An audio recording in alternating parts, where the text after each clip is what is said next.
Ilabas niyo yan. Asan yung ano? Yung may-ari ng GNT.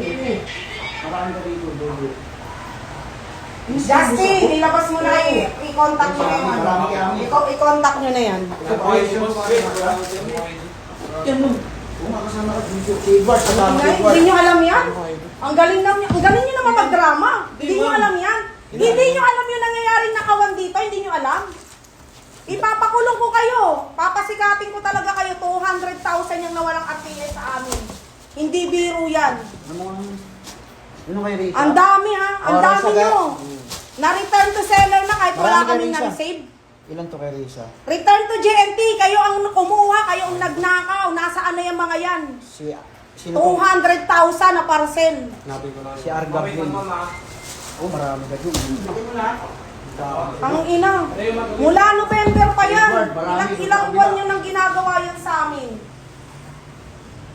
Dito sa GNT sa mga lingap, kung sino nagpapadrop dito, mag-ingat kayo sa mga RTS nyo rito. Dito talamak ang nakawan. Hindi na babalik sa inyo yung RTS dito sa Quezon City, Malingap. 22 Malingap Street. Ayan. Oh, ayan. Sa mga nagda-drop dito, ingat kayo sa mga GNT rito dahil maraming talamak na nakawan. Wala nang nakabalik sa amin na RTS. Literal. Halos wala na kaming maibenta. Akala namin, receive, yung pala hindi. Sa mga nag-RTS din, grabe naman din kayo. Ayan ang napapala namin sa nag-RTS. Hindi lang isang pag... Mga taga-GNT rito sa Malingap, grabe. Tapos hindi nyo alam yan, hindi nyo alam yan.